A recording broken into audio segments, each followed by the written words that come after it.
একের পর এক ঘুরিয়ে দেওয়া হচ্ছে ফুলবাড়িয়া মার্কেটের নকশা বহির্ভূত দোকান স্থাপনা। টানা ৩ দিন ধরে মার্কেটটিতে উচ্ছেদ অভিযান চালিয়ে আসছে ঢাকা দক্ষিণ সিটি কর্তৃপক্ষ।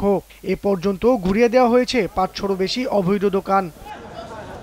নকশা বহির্ভূত হলেও এসব দোকানে দীর্ঘদিন ধরে ব্যবসা চালিয়ে আসা দোকানিরা পুনর্বাসনের দাবি জানিয়েছেন। নিয়মিত ট্যাক্স দিয়েছেন জানিয়ে দুর্নীতিবাজদের আইনের আওতায় আনার দাবি তাদের।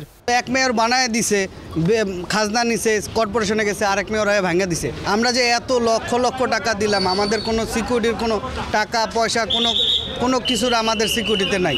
দোকানের কাগজ দেখে দেখে যারা এই ধরনের টাকা দিছে, যারা দোকান মালিক, প্রকৃত মালিক, তাদেরকে পুনর্বাসন করে দোকান বুঝিয়ে দেওয়া হোক। সিটি কর্পোরেশন টাকা নেক, একটা কিস্তি সিস্টেম করে, ব্যবসায়ী সিস্টেম করে আমরা তাদেরও টাকা দেই, তারাও কিছু ক্ষতিপূরণ দেখ, আমরাও দেই। আমরা ব্যবসা বাণিজ্য করে ডাইল ভাত খায়া ফ্যামিলি নিয়ে বেঁচে থাকি।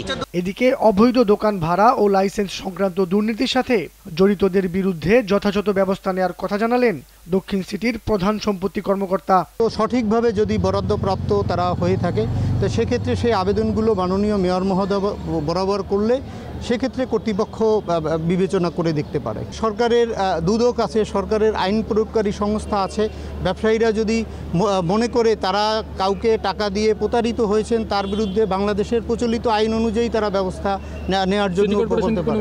যাদের ইনভলভমেন্ট পাওয়া যাবে, সে যদি সরকারি কর্মকর্তা হয়, তাহলে তার জন্য যে প্রচলিত আইনে যে সাজা ব্যবস্থা আছে, শাস্তিমূলক ব্যবস্থা আছে, সেগুলো সিটি কর্পোরেশন গ্রহণ করবে। মোবাশ্বের আহমেদ, দেশ টিভি, ঢাকা। আমাদের উচ্ছেদ অভিযান